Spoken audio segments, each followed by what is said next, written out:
You know, so I'm just saying.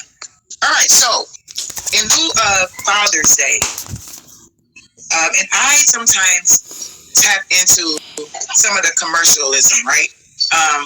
Even though I'm not all supportive of it, but I do think it is important for us to pay homage to our fathers, particularly our Black and brown fathers. Last month, May, we had discussions around teenage mothers and what that looks like, the norms that and the statistics about what that looks like for Black and brown women in the community, what it looks like for young women raising children in our communities and across our nation. And in lieu of Father's Day, Unspoken Elephants Incorporated, we got together and thought that it would be fitting to have conversations with men in our community that have done expeditious work, not just with raising their children, but helping raising our children. So that's why we asked Mr. JaMone Alexander to come on. And the thing is, in this space, we do not push our guests to share their story. If they want to, they can. We just having a regular old conversation, an elephant in the room conversation about what it looks like raising your children as a Black man, a young Black man. Now, I am going to throw this out there. Some of y'all might know people personally and might think y'all know their personal stories, but their truth is their truth. So that's why we do not judge in this space, because you don't know everybody's story. So I'm just putting that out there because, and I'm very transparent, right? So, see the baby over there? Look at him. Mr. Sims, good evening. Oh, hello, Mr. Sims. All right, so let's just have a conversation about it. So, Mo. Yes. How do you feel about being a young Black, and I'm not, so let me just also put it out there too, Moan is not single. Like, single, like.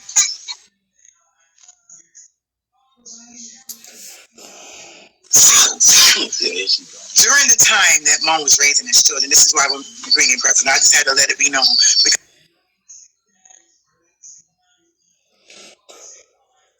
Because I do have a sister, her name's Jeanette, and that's Moan's fiance. Okay, now go ahead, Moan.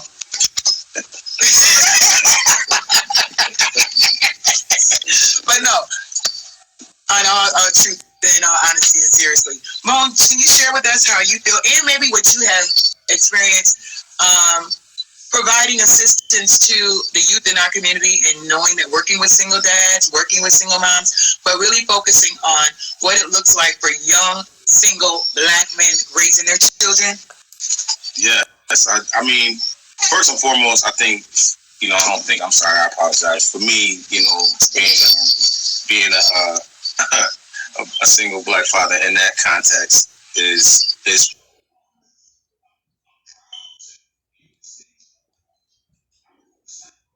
basically, a beautiful thing. It's a trying and growing thing, but the more you know, the more you grow.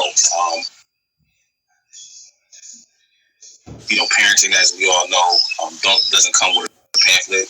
If it did, burn it, because none of that stuff in there is true. Right.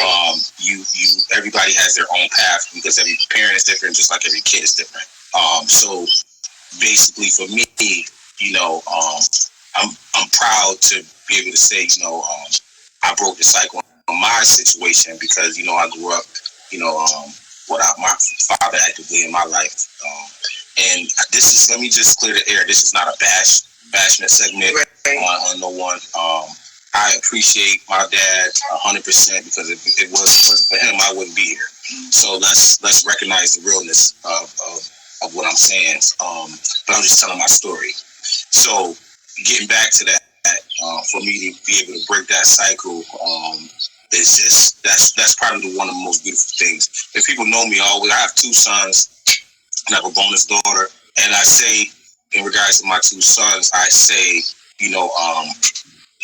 Amir made me grow up, and Jayon made me focus. Amir is 21, Jayon is sitting next to me, he's 15, and it's just, it's just a great look when me and my boys can really go out and watch. Right now, we're going out to watch the finals, NBA finals, and we really just break bread and just come together.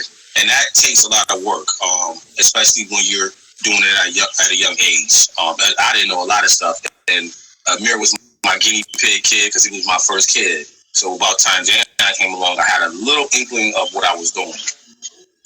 As a kid growing up on the West Side, West Side?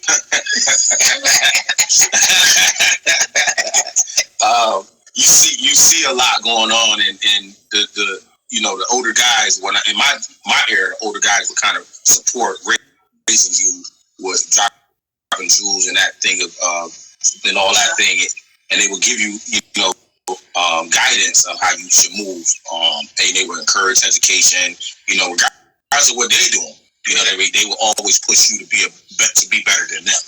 That you have opportunities, you have an outlet, and that always kind of stuck with me. And that's why me giving back is, I feel like that's what I'm supposed to do, because people took time to give back to me. So anything that I can do to support the community with kids in the city of Rochester, not just East Side, not just West Side, I do, and I'm continuously doing that on any stage. As far as coaching my son's team, as far as working in the school that I work, I work for Rochester Prep, and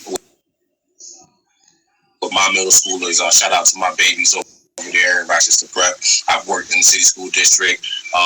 It's just a lot of love,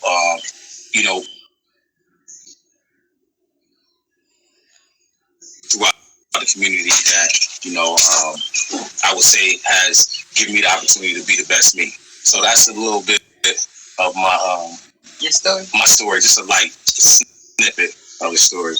So I gotta you mentioned something, Moan, about your dad. Yeah. And then what that actually looks like, or what the conversations are, the normality conversations, is that if you don't have a father in the household, what that looks like, right? But then you just said something that, first of all, you pay homage to your dad, regardless of what that relationship looks like. And then you also mentioned something about how that actually it was more so a blessing. And you kind of don't realize that till you grow older. But when you raise your children, it's all we grow older, being able to say, you know what, that's just who that person is. Let's just move forward. How that person has impacted my life, and then what it looks like for me to be a parent. So, I want to ask you, Mo, and if I'm touching on stuff, because I'm just having a whole full-fledged conversation, and I'm not, trying to dig in on Mo's life, but I'm just having a big conversation. If Mo wants to chime in, because we're not here to trigger any emotions. This is a sharing space, an educational space. We are not therapists, although we have partnerships with them. How did you feel when you first found out? How old were you first when you had your oldest child? 20. 20. I just want to know what you was thinking. What did you have when you found out that you was about to have a baby? Yeah, I was. Whoa, was that too much? Did I go too far? What?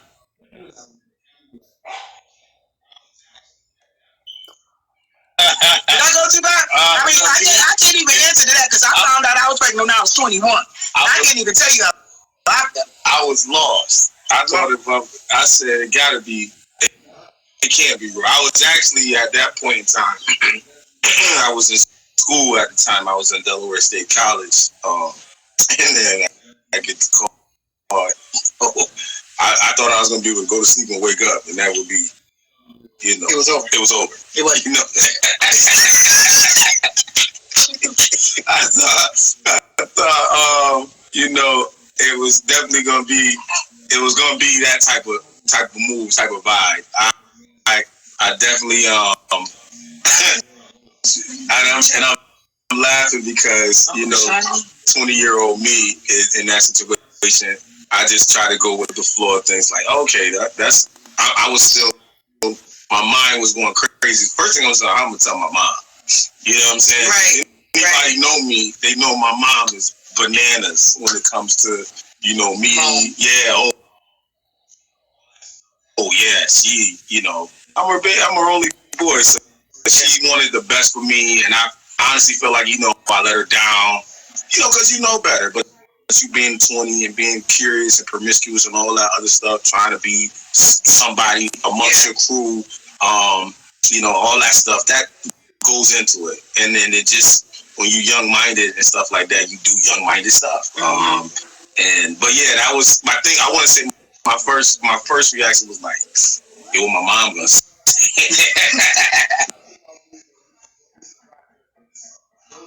Look, I'm gonna get a whooping. JaMone, yeah. Mom was 20 years old, wondering if he was gonna get a whooping or not. Because I was too. I was still putting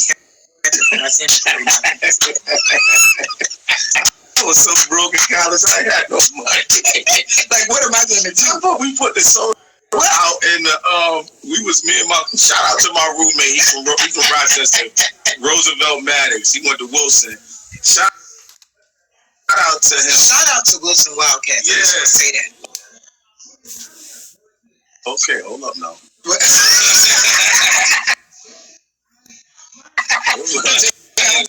Come on now. Hold up now. But he was my roommate. We was broke. We was to take the soda and put it outside in the snow to keep it cold. It was crazy. Yo, I know. I was there.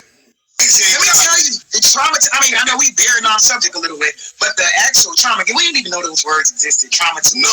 What? Okay, now we got a word to a thing. So anyway, if you talking about for real hungry, to this day, I buy past ramen noodles and spam in a can. Like, what is that? I don't want to eat nothing out of the can. I don't want no more noodles because that was my meal. Gourmet. I'm taking the sandwich bags and filling them up with the cereal. Yeah. And don't mess around. I get you a container so you can get the milk too. Yeah. I'm just saying, been there. Shout out to said amen to that. Right. All right, Professor Bab. You already know, Miss Dab is on. Miss Dab is our secretary for Unspoken Elephants Incorporated. Thank you for joining. Mr. Edward Sims is on. Edward Sims is one of our founders and COO of Unspoken Elephants Incorporated.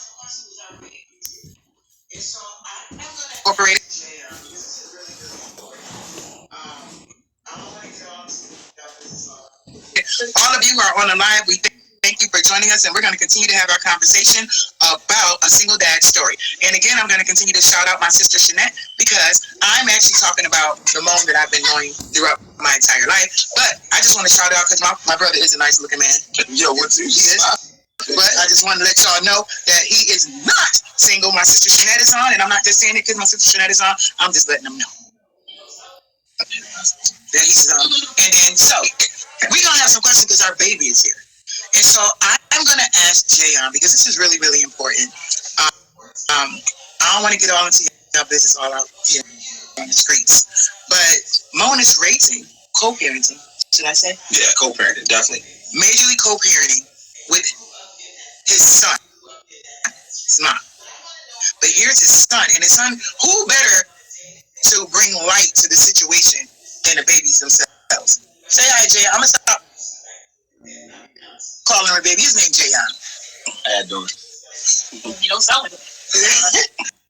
So JaMone, how are you? I mean, to know, number one, many people know your dad in the community because of how much he supports a lot of families in the work that he does.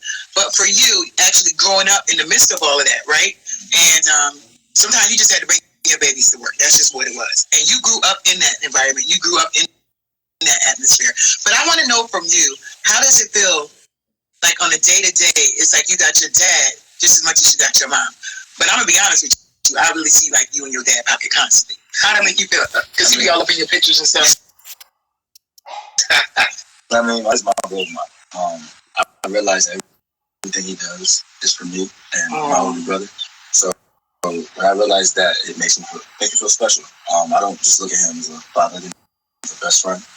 This is my guy right here. He's everything. He teaches me knowledge, wisdom, so life lessons come along with that. And when we go out of town and stuff, he puts pressure on me because he wants me to be better. And once I got old enough to realize that, everything just came easier. So I stopped listening to how he says stuff.